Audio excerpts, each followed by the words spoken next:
I'm Rod Serling. You're listening to The Zero Hour.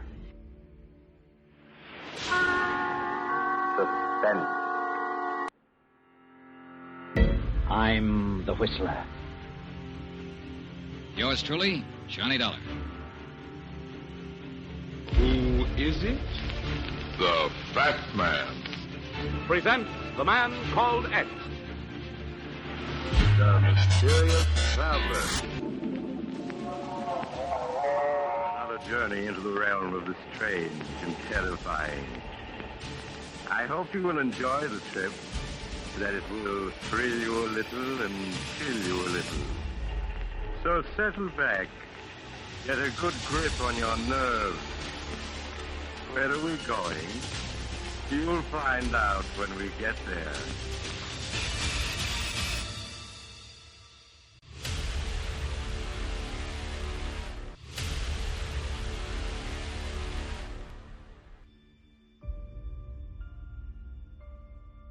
Hello and welcome to another week of Mystery and Suspense on Dwayne Old Time Radio.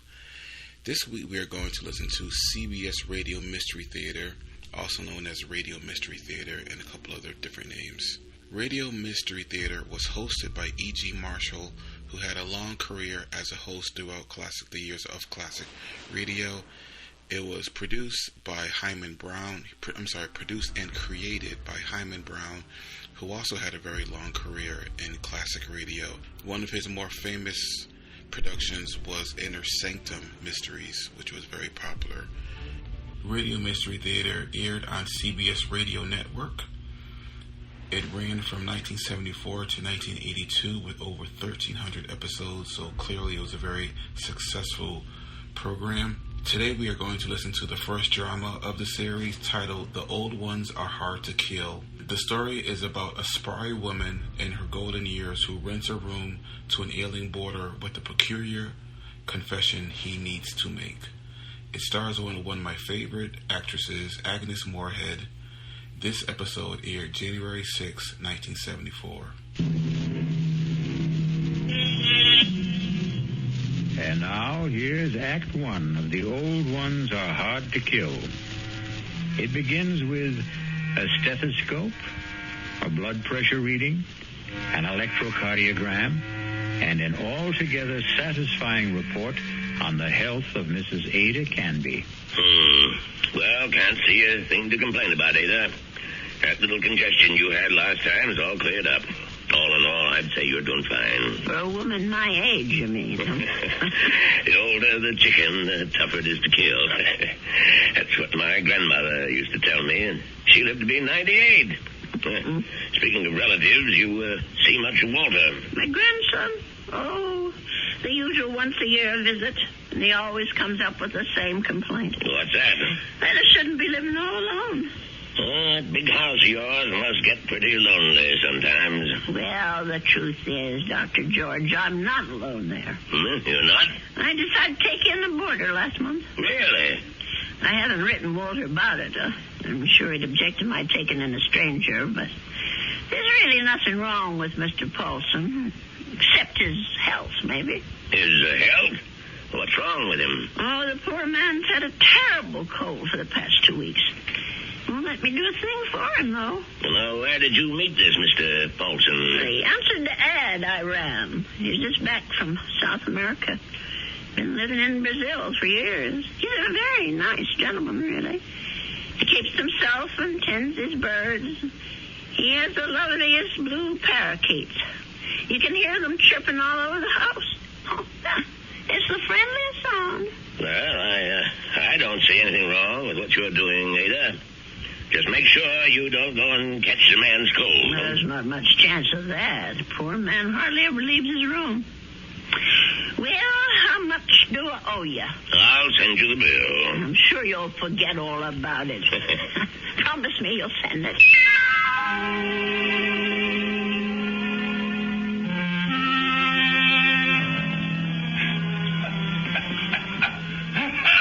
Oh, dear. Mr. Paulson? Are you all right? Yes,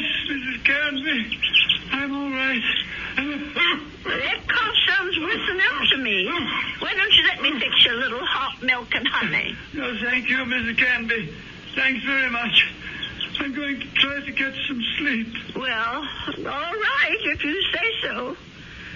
I guess it's time I was in bed myself.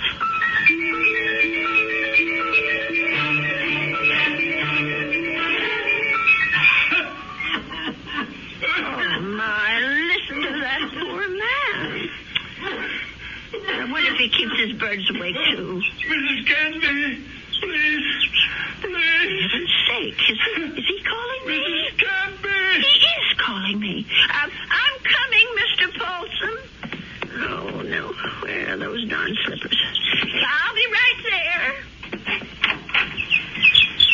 What is it, Mr. Paulson? What's the matter? Mrs. Canby. Mr. Paulson, just look at you. Why didn't you tell me you were so sick? I would have called a doctor. No, too late now. Too late. I know a very good doctor. I saw him only this afternoon.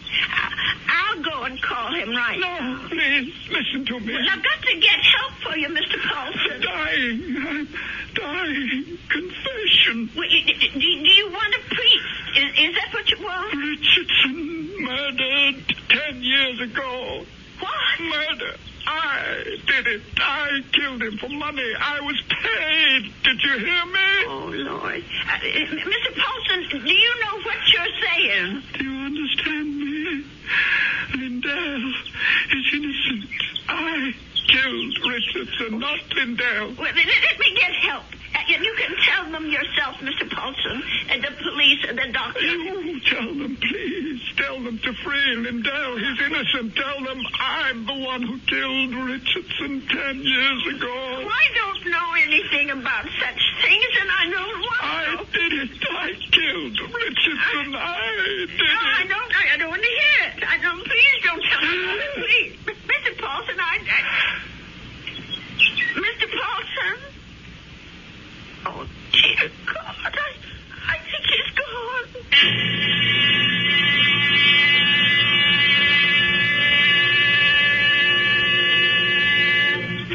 Listen to those poor little birdies. I suppose they miss poor Mr. Paulson. I'll lay them in his room. Well, let's see about this letter now. Dear Walter, I hope you don't mind my turning to you for advice, but I really don't know what to do. It's been 3 days since my boarder, Mr. Paulson, passed away, and I still haven't told the police what the man said to me. I just can't bring myself to get mixed up in anything like this. Dear, what's the use of writing Walter? He'll probably think I've dreamed it all up. No, I'll just forget it. Only how do you forget such a thing? Those names, I keep hearing them. Richardson, Lindell. Lindell is innocent. Oh, dear God, what if it's all true? If Mr. Paulson actually murdered this Richardson and Lindell is innocent? Only, well, who are they? I wonder if the telephone book, well, why not? Let's see. Richard, all right. C-H-A-R-S. Yes, here it is. Oh, Lord, there's dozens of them. Well, I'll try Lindell. That wouldn't be as common, I don't suppose. Yes, here it is. There's only about half a dozen, then. C-L-D-L-L. Oh, my heavens. Lindell and Richardson. Both names together, Lindell and Richardson Investments, 9 Concourse, 4153132. I wonder if, well, maybe it's the only way to be sure.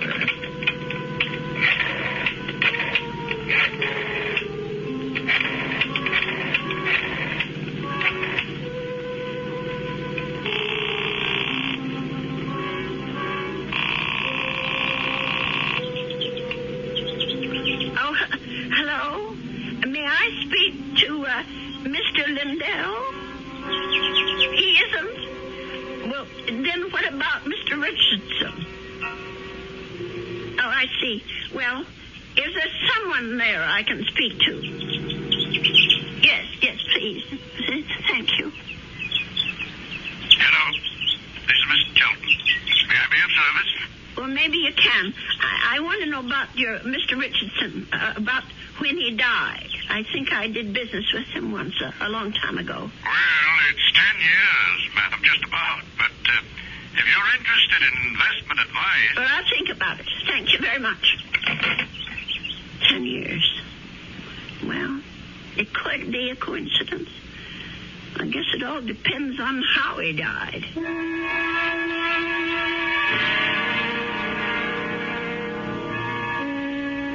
Mrs. Canby, please come in. Have a seat. Thank you. Well, now, how can we be of help to you? Well, I didn't come here to get help, Mr. Shelton. I came to help you, as a matter of fact. Or rather, somebody you know. Who would that be? Mr. John Lindell, the man who was supposed to have murdered Mr. Richardson. I'm afraid I'm not following you. Well, it took me all week to find out what happened to those two men, and finally I found the story in the old newspaper room down at the library about Mr. Lindell being indicted for killing his partner. But I'm sure you know the whole story a lot better than I do. Well, of course I know the story, but that was quite a long time ago, Mrs. Canby. 10 years doesn't seem so long when you're my age. Anyway, the point is that I can help your Mr. Lindell, only I can't do it alone. Did you know John Lindell? No, I didn't. Nor Mr. Richardson, for that matter. The man I knew was named Paulson. Who? I rented a room to Mr. Paulson, and he died about 8 days ago of pneumonia. I was there when it happened. Well, that's unfortunate, but... Before he died, Mr. Paulson told me something about Mr. Richardson's murder. He said Mr. Lindell hadn't been responsible, that he, Mr. Paulson, had committed it. For money. Oh, Mrs. Canby, listen to me. It was this man Lindell that bothered him. The fact that he was in prison for something he didn't do. I thought I should tell you this, Mr. Shelton, because you knew both of these gentlemen. It said so in the newspaper. Mrs. Canby, my dear woman. What? I don't know what silly story you heard, but it's completely wrong. There wasn't any question about what happened. This boarder of yours, whatever his name is, merely had an obsession. Well, just the same, I thought you could follow through on this business. Yeah. Tell the police.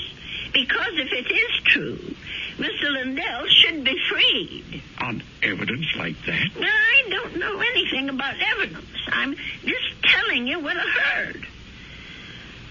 Well, never mind. I suppose I should have told the police myself. Oh, wait, Mrs. Canby. Let me put your mind at rest. John Lindell is no longer in prison. He isn't? He's dead, Mrs. Canby. He's been dead for the last 3 years. Oh. He wasn't a young man when all this happened, when he accused his partner, Fred Richardson, of defrauding him and shot him dead. He died? In prison? Even if all you say is true, that this man was Richardson's murderer, you can't help John Lindell any longer. He's beyond that. But his name, don't you want to clear his name? Have you any proof? Any living witness? Just myself. Forget it, Mrs. Canby. That's my advice to you. The old wound is healed. Don't reopen it. Oh, well, it troubles me so. I haven't thought of anything else since it happened. Perhaps if I saw a minister, if I had some advice from a man of God, maybe... Mrs. Canby, now you said something. Now you've shown me the way.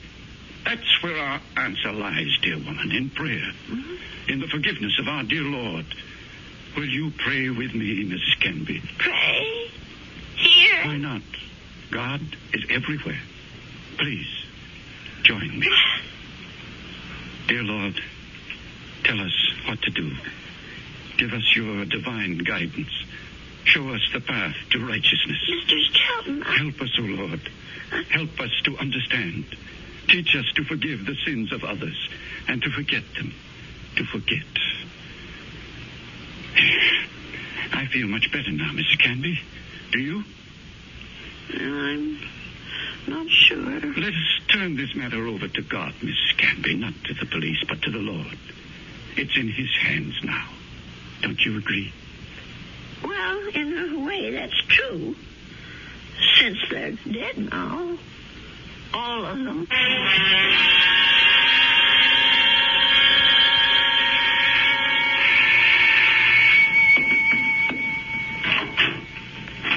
Yes?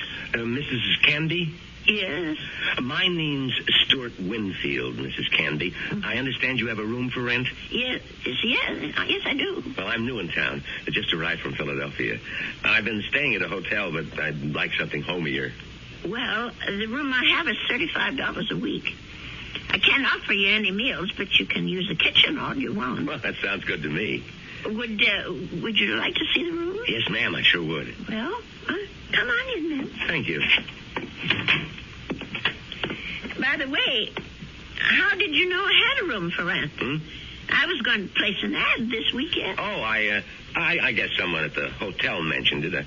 I forget just who. Say, this is a real fine old house, Mrs. Canby. Mm-hmm. I can see that I'm going to like this place. Just fine.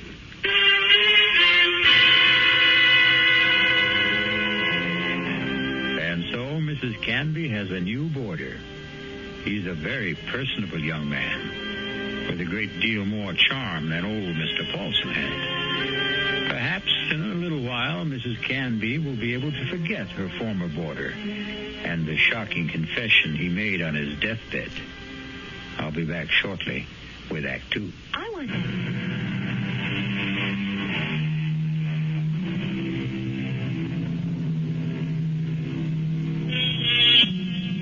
Stu Winfield took no time at all to make himself at home in Ada Canby's big old house. He loved everything about his room.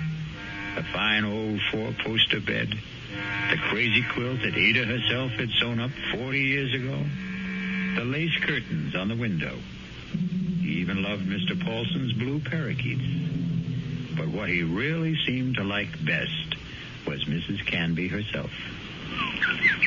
Just take me 2 minutes to get these clean sheets on the bed. Here, let me give you a hand. No, I can manage. I've been making this bed for almost 50 years. 50?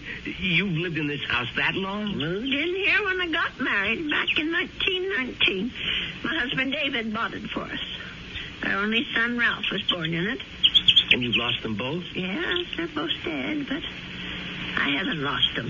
Oh, yes, I understand, Mrs. Canby. I guess I feel that way about my mom. Your mother's dead? Yes, she died when I was 2. Oh. Listen, Mr. Winfield, are you sure you want these birds in your room? I could take them to the parlor if you want. No, I think they're great. I think everything's great about this house. But there is something you can do for me. What's that? Would you mind not calling me Mr. Winfield? Oh? That's what they call my father.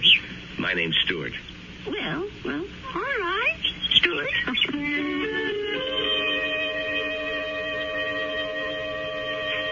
Dear Walter, I think it's about time I told you that I have a boarder in my house. Mr. Winfield is the nicest young man you could want to meet. He's a great deal friendlier than my first gentleman, Mr. Paulson, and he seems to like nothing better than to sit around evenings and talk. We talk about his home and his parents and his plans for the future. I think the poor boy misses his home and family, and I'm sort of a substitute for all that. You know, it isn't really fair, Mrs. Canby. You said I had kitchen privileges, but that doesn't mean you have to cook for me. Well, it's a pleasure, Stuart. I haven't had anyone to cook for in years. You're kidding. You mean to say you cook this good without practice? Oh, you're just being nice. I'm sure that stew is just plain ordinary. It's terrific, no kidding. It tastes like, well, it tastes like home, if you know what I mean. It depends on whose home you mean. Well, my mom cooks stews like this. That's what I meant. Your mom? Well, but she died when you were only 2. Oh, well, I guess I didn't mean my mom exactly. I was thinking of my Aunt Martha. I mean, she's the one who sort of took over the cooking and stuff after my mother died. And my father's sister, you know? I see. Well, that was lucky that you had someone to take her place. Yeah, that's right. Excuse me. My, Stuart, you're not coming down with anything, are you? No, I'm fine. Just a little case of the sniffles. Listen, if your room isn't warm enough, I have an extra blanket. No, the room's just fine. Don't worry about it. Oh, you be sure now. I know I felt a little guilty about poor Mr. Paulson when he got sick. Maybe I didn't take good enough care of him. Paulson? Mm-hmm. Was that your former boarder, the bird lover? Yes, that was his name, the poor man. Tell me about him. Well, I don't really know that much about him. He lived here less than 2 months. Well, what sort of a guy was he? Well, very quiet. He kept to himself. Did you say he was from South America? I don't remember if I did or not. Well, you must have said it. Yes, of course. He was American, but he'd been living in Brazil. I don't know why exactly. Although, come to think of it, maybe I do. What do you mean? Well, it just occurred to me that Brazil might be just the place for someone who came into a lot of money and wanted to leave the country. I don't understand. I really think you are getting a cold, Stuart. I'm getting that blanket out this minute. Now, wait, Mrs. Candy. I'd rather hear about... Never mind. I don't want to take any chances. I'll be right back.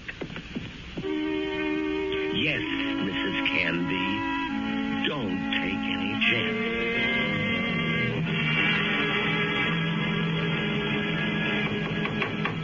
Stuart? Yes? Come in. I brought you a tray, Stuart. Oh. No, you shouldn't have. You shouldn't have gone to all that trouble, Mrs. Candy. Wasn't the least bit of trouble. Besides, you've got to have some supper. Feed it cold and starve a fever. That's what I mean, I was going to come out to the kitchen and get myself a sandwich or something. You didn't have to bring it to me. Oh, look at that. Is that roast chicken? Well, that's what it's supposed to be. I hope it tastes all right. Noodle soup with dumplings. Mrs. Candy, you're spoiling me rotten. Do you know that? Yeah, I just thought it'd be a good idea if you stayed in bed and took it easy. You weren't planning to go out tonight, were you? No, I was just going to stay in and read for a while. Maybe watch television. Oh, that's good. Here, I'll just set this tray down. Oh, the service here is just too good. Oh, we never finished our talk the other day about that boarder of yours, Mr. Paulson. Well, there's not much to say about him, really. Well, you said something about his living in South America. You said you thought you understood why he was living there. Sounded real interesting.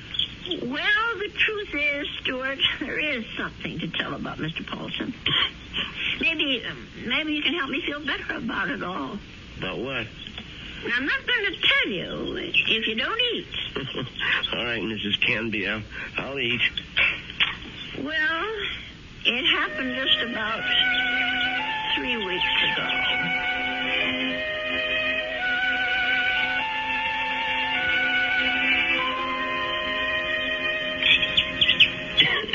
You know something, Mrs. Candy? That's about the best roast chicken I've had in years. I'm sure I spoiled your appetite with all my chatter. No, that was a really interesting story. But what do you think of it all, Stuart?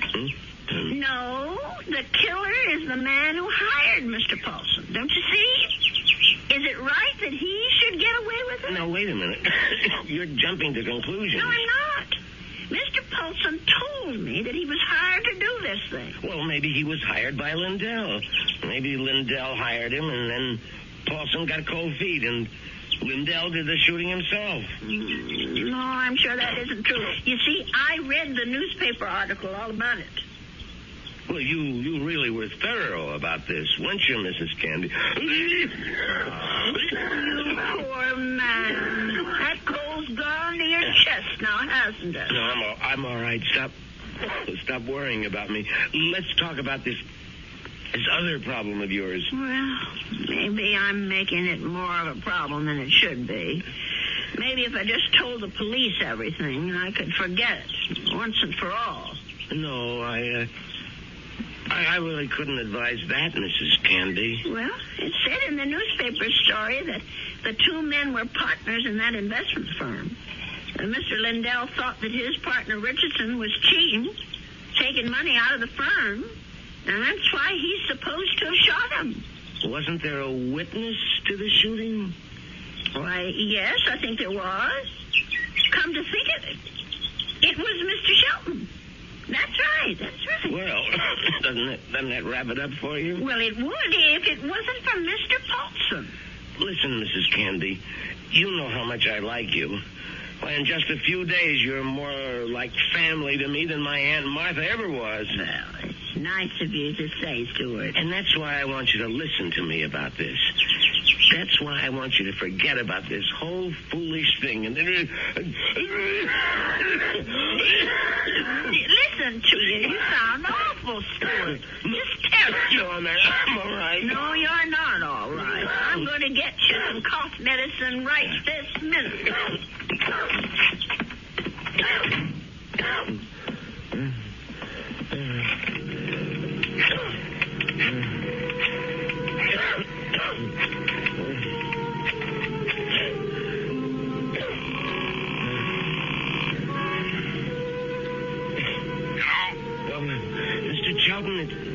It's me, Winfield. Well, what's happening? I think I better stick around for a few more days, Mr. Shelton. The old lady's beginning to get fidgety, if you know what I mean.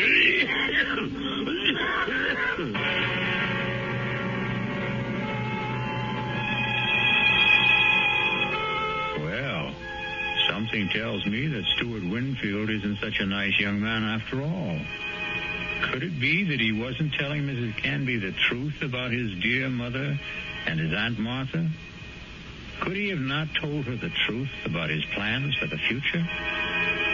Of course, the real issue is, what sort of plan does he have for Ada Canby's future? I'll be back shortly with Act 3. If you want to...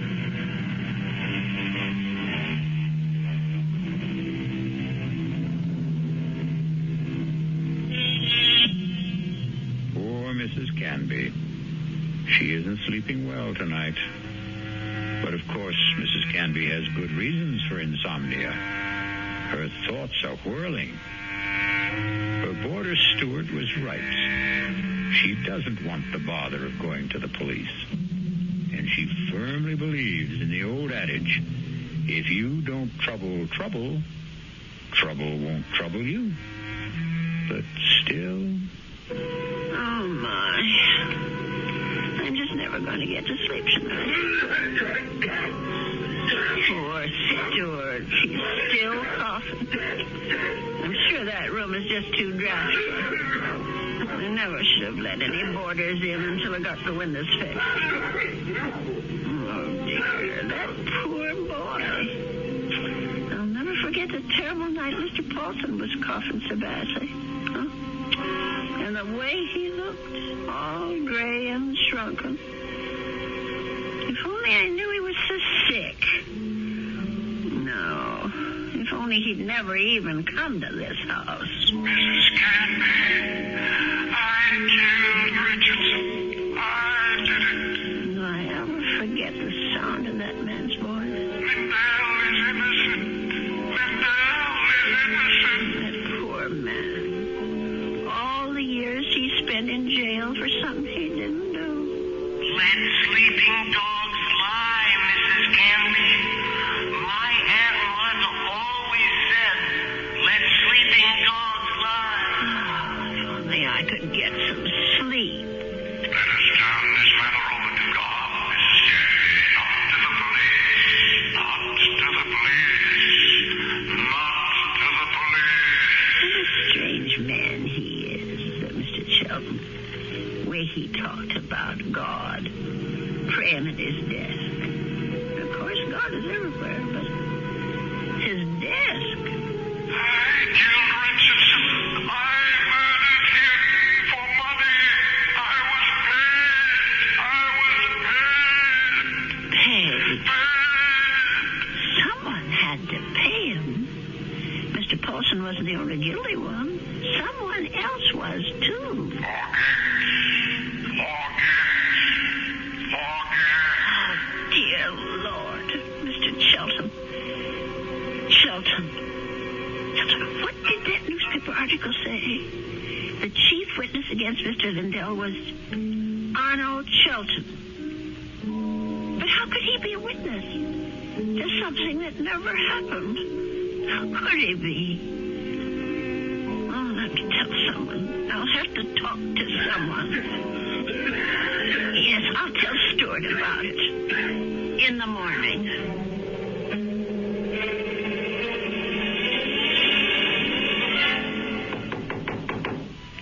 Stuart, are you awake? Yes, I'm up, Mrs. Canby. Come in.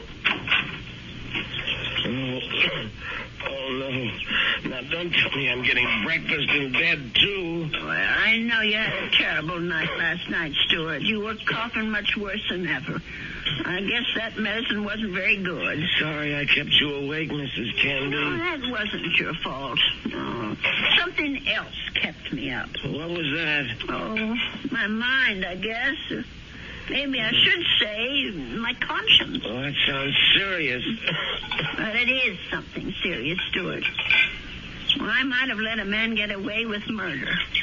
No, it's even worse than that. He did something worse than murder. You're talking about Paulson again. No, I'm talking about the man who hired Mr. Paulson. He didn't just have that man Richardson shot. He let an innocent person go to jail and die there. Now, that's like committing 2 murders, if you ask me. I have to tell you something that occurred to me last night. Sure, go ahead. Well, it's about Mr. Shelton. Mr. Arnold Shelton. Yeah? Go on. I'm listening. Stuart, I wonder if maybe the reason Mr. Shelton was so upset with me, the reason he didn't want me to go to the police, was because he was afraid. Explain what you mean. Well, what I mean is maybe Mr. Shelton had good reason, besides the one he told me. He was working for both Mr. Richardson and Mr. Lundell at the time of the murder. Well, so what? Well, he was also the chief witness at the trial. A witness for the prosecution. But he saw the shooting, didn't he? But that's just the point. He saw Mr. Lundell shoot Mr. Richardson. Well, that's not what you told me last time. I mean that he was an eyewitness. No, that's right. He didn't actually see the shooting. He was miles away when it happened. I don't quite remember the details. There was something about a phone call, maybe? Yes, that's what it was. He claimed that Mr. Richardson was talking to him on the phone when Mr. Lundell showed up at his apartment. He said that Richardson cried out something about Lundell having a gun. And then he heard the shot. But how could that have happened if the gun was fired by Mr. Paulson? If, Mrs. Canby, that's the big little word, isn't it? If. But don't you see what I'm saying, Stuart? Arnold Shelton had the most to gain. Gain? From what? From both these men leaving the firm. That'll leave the whole thing to him. All those customers, all the investments he handles, all the commissions, or whatever they call it. Are you accusing this guy Shelton of being the killer? Yes. It's the only answer, Stuart. Well, look, if that was the case, the police would have figured it out. But they didn't. There was nothing in the stories I read that pointed any suspicion at Mr. Shelton. I don't suppose it even occurred to them. And now, the company is all his. You don't call that evidence, do you? Well, then why didn't he let me go to the police? Why did he try so hard to talk me out of it? That man was praying to it. He was taking the name of the Lord. Oh, I'm sorry, Stuart. I'm so sorry. I won't bother you anymore. I know what I have to do anyway. Mrs. Candy. I won't be gone long, Stuart. No, wait. But the minute I get back, I'm going to call Dr. George and ask him to come over. You're sick. Never mind the doctor. You're calling the police. No, I won't call them. You're right. I don't want them tracking mud in my parlor. I'm going down to the station house and talk to them. I'll get dressed now and go straight there. Please think about what you're doing. I'll tell them what I know, and they can do the rest. Now, you try to eat something, Stuart. Please. Mrs. Candy.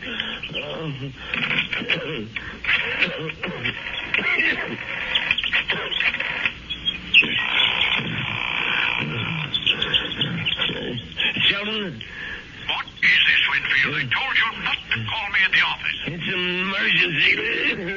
You sound terrible. What's the matter with you? I'm sick. Only you're going to be a lot sicker.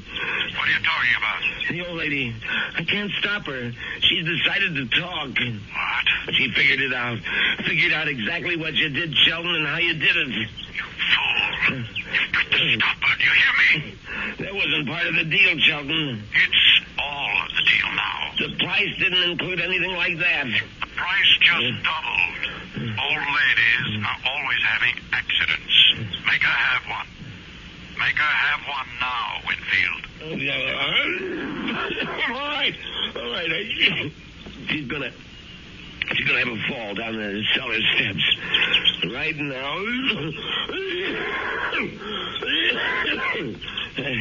I gotta get my robe on and my slippers. I gotta hurry.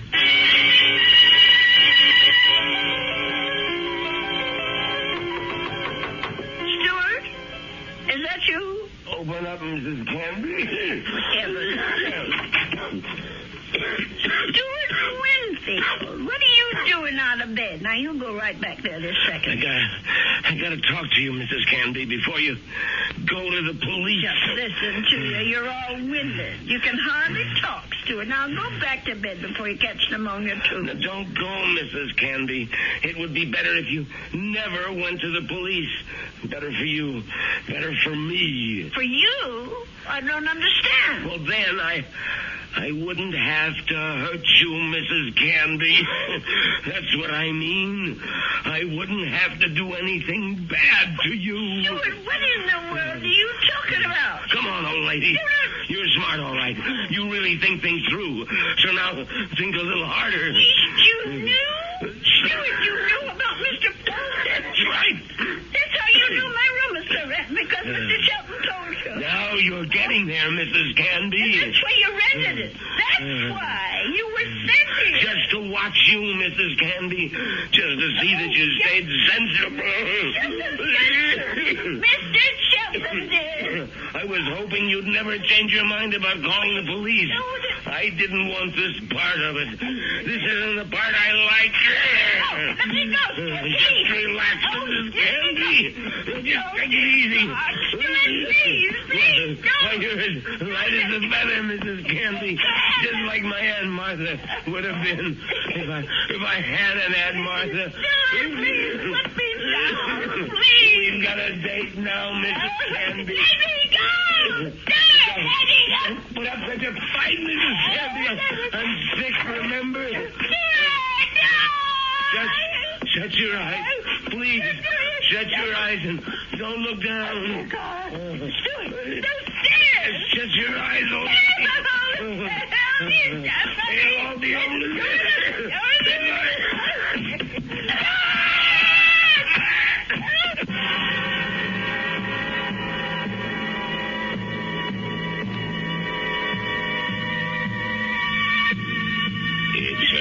It's all right now, Ada. Just be glad that it wasn't you at the bottom of those stairs. Well, will he be all right, Dr. George? Now, what do you want to worry about that man for? Truth is, his injuries don't amount to very much. A couple of broken ribs seem to be the worst of it. But he'll be a patient for some time before they can put him in prison where he belongs. Him and his friend. What was that man's name again? You mean Mr. Charles? Have they arrested him? Yeah. That's what the police detective said. I don't understand.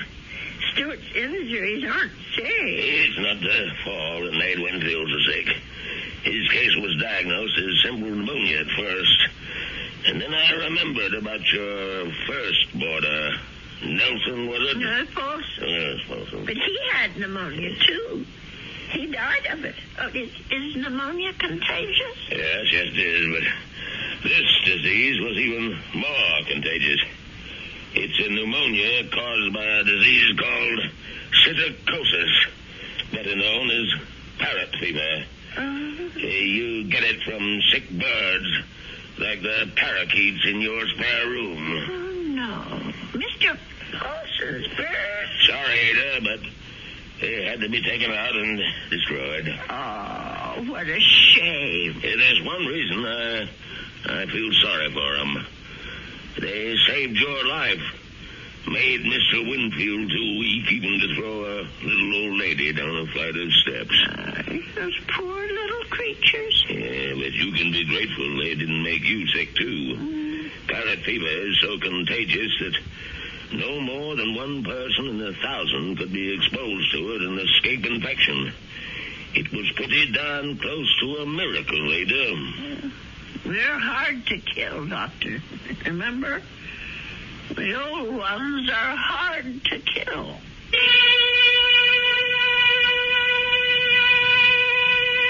They say that people are living longer than ever before. And when we look at Ada Canby, we can understand why. She's a tough old lady. So tough she could withstand the threats of man, beasts, and birds. So let that be a warning to all those who think that our senior citizens are easy prey for crime. Watch out. They may turn the tables on you. Or the stairs. I'll be back shortly.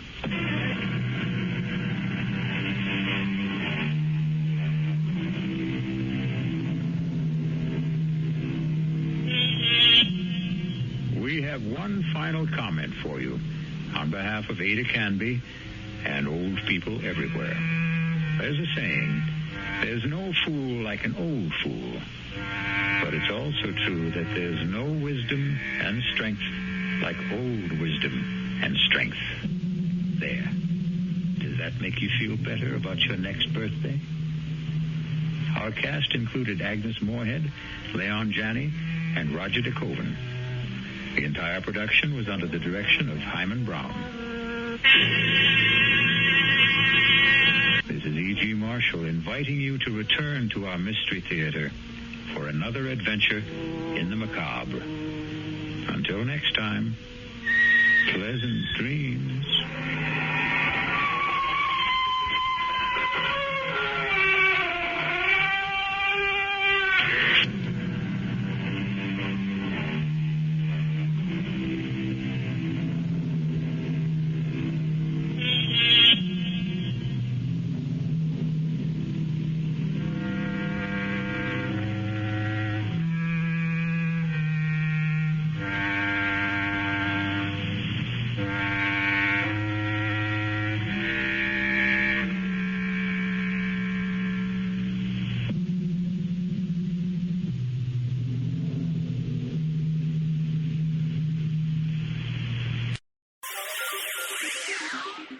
Thank you for listening to and showing your support for my podcast. If you would like to receive notifications of when new episodes are posted, please subscribe to my channel. Subscriptions are 100% free, and they really help me get an idea of how I'm doing. You can also go to my website where you can listen to all of my podcasts for free, and you can also download episodes for free. The website is otr.dwayne.media. There is also donation information on there if you want to show your support or become a patron. You can email me at info@otr.dwayne.media. I'm also on Instagram at dwayne.otr.